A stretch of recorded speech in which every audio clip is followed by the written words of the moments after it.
Stuart, the unrepentant atheist. Well, I've got a funny call for you today. Let's go ahead with it. It's Edward calling in from London. He's been on before, I think, when Matt was in the chair, and today it's Jen and John. So let's see what he's got to say and how they deal with him. And now that was previous. That might have been the last call. Okay, the last call. Find it for me if you want. Okay. Atheism is just a response to a claim. It's not a system or a worldview or anything. And we don't believe in Satan either. That's actually a Christian construct. Yeah, well, I used to be an atheist, and I was Oh, how many times have I heard that from a Christian? nurtured from a young age into atheism. So I understand. How are you nurtured into atheism? I want to know how you do that. Yeah, well, my parents, and also I went to school and they showed me a picture of a monkey and a human and someone's opinions and drawings of that monkey gradually getting bigger, calling it evolution. You realize that evolution isn't atheism, right? No. I don't know how old he is. I suppose he's probably not as old as I am, but I'm pretty sure that in biology classrooms in Britain, that's not how they teach evolution. They show you a picture of a monkey and a human and say the human came from the monkey, and that's evolution. From my recollection, that's not how they teach evolution in the classroom. Evolution with advantageous mutation, natural selection, and adapting to environment is part of the design. For example, if we didn't have natural selection, we'd all be clones of Adam and Eve. So, but how would we be clones? Wasn't any change in the DNA, and that's how it's been designed. God deliberately designed for there to be changes so that we've got different coloured eyes. We're not all the same. Where is your evidence for any of this stuff? Yeah, he seems to be arguing that the theory of evolution is actually valid, but that it's God's handiwork, which I believe is the position of the Church of England, the Roman Catholic Church, and several other major denominations, that the creation story is not to be taken literally, and that evolution is valid, evolution is true, but that it's God's mechanism for his creation. Well, science is the observation of what you're calling evolution. I'm calling it that's God designed it this way I go darker in the sun. Based on what are you basing that claim? That your God designed it this way? Yeah, the science tells you that things evolve, but what's telling you that God is the one who started it and designed it that way? Well, first of all, I don't agree with your ideas of evolution. Yes, I agree with advantageous mutation, adapting to environment, and natural selection, but I don't believe your claim without proof that a monkey can become a human being. Where did we make that claim? In fact, where did any evolutionary biologist make that claim? Well, I was taught that a monkey gradually turns into a human being. You know what? If you were taught that, you were horribly miseducated. I don't actually believe you were taught that. Will you re-educate me with your beliefs? I think you probably misunderstood what it was you were taught. Yeah. No, this is actually not the evolution education show. So you actually can avail yourself. Fair enough. You can avail yourself of that. Yeah. There are lots of books on the subject. In fact, I believe Richard Dawkins has written a few books on that subject, and he is a British citizen. How does that give Richard Dawkins any?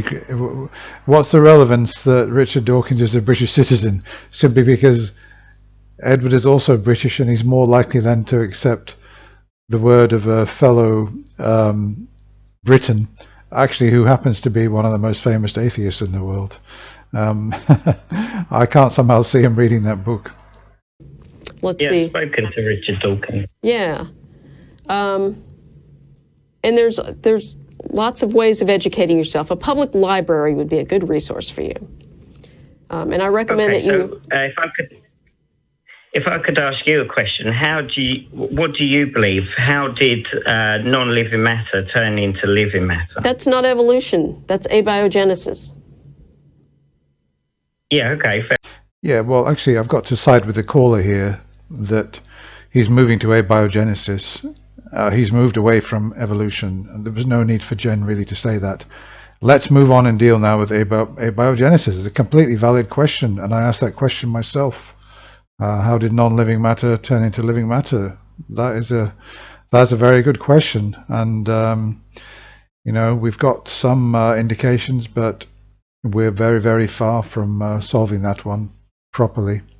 Fair enough. So you can define it how you want, but what do you believe? And that isn't proven. I think abiogenesis is one of the ideas for how that happened. It's probably the leading idea in the scientific community, but it's an idea. But we don't know. But how does I don't know turn into there's a God and he did it? Well, it turns into two unprovable conclusions of chance or intelligent design. Both conclusions are unproven. This is another false dichotomy. I've been making videos about this before. False dichotomy, chance or intelligent design, and they mischaracterize the whole natural process as something being purely chance. It's not like that. There are natural laws, and everything in existence responds to those natural laws. That's not chance. Provable on their own. Abiogenesis is not based on chance. That's biochemistry. And it's actually been demonstrated in the lab that at least it's possible given the right initial conditions. What has demonstrated that there was a God who did it? Well, it's... Other than that you have a book.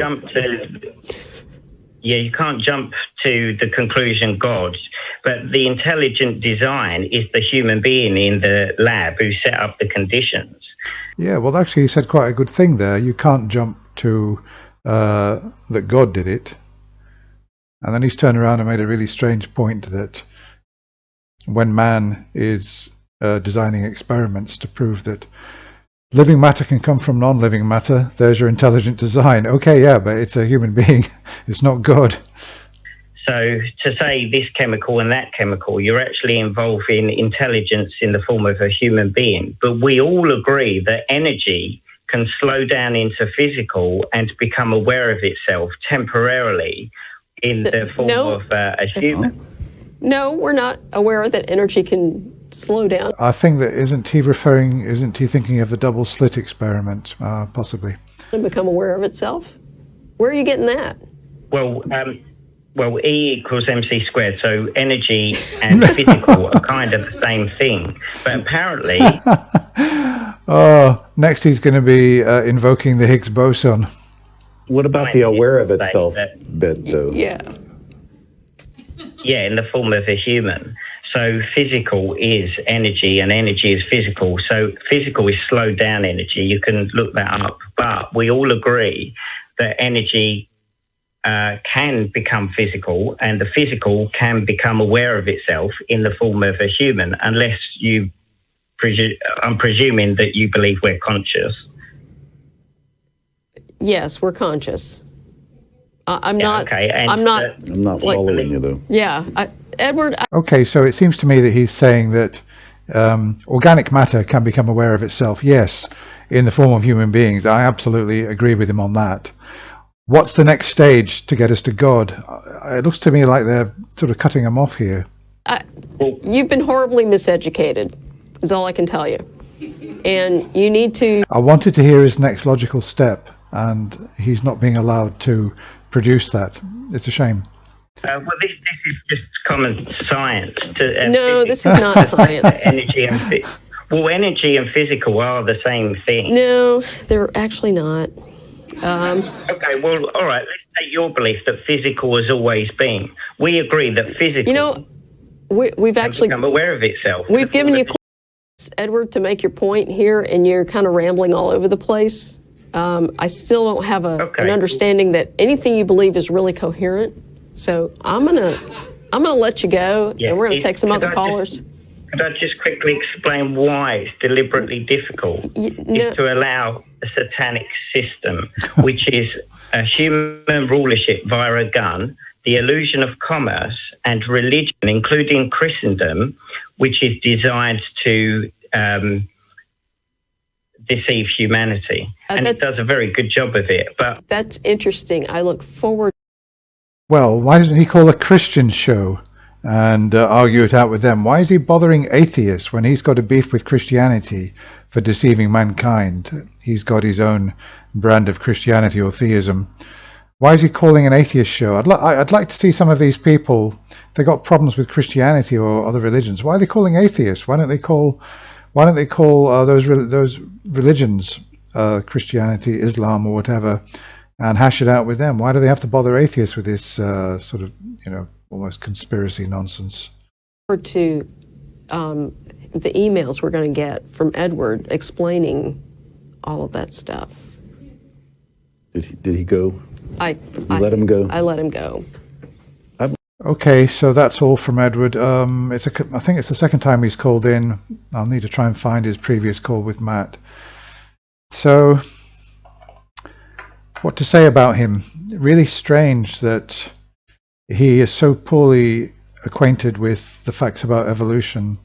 And to call in, I mean, anybody should be embarrassed to call in and say that evolution is that a monkey turned into a human being. It's so embarrassing. But how many times do we hear it? It's really quite commonplace.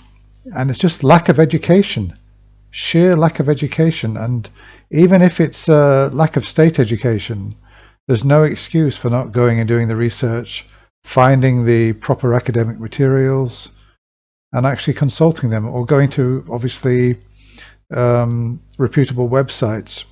For example, the Britannica website, where the academics who are actually paid to produce those articles. I go to Britannica quite a lot myself because I consider it to be more reliable than Wikipedia, simply because you know who's actually producing those articles, researching them, and Britannica is a reputable name. So I would always tend to go to Britannica myself. I have used Wikipedia, of course I have. Sometimes it's just more convenient, but he needs to go to some reputable materials and educate himself, so that he doesn't come on to shows like this and make a complete jackass out of himself. Okay, that's all for now. Probably the dumbest caller I've heard in quite a long time, since JR and Clifton. Bye for now.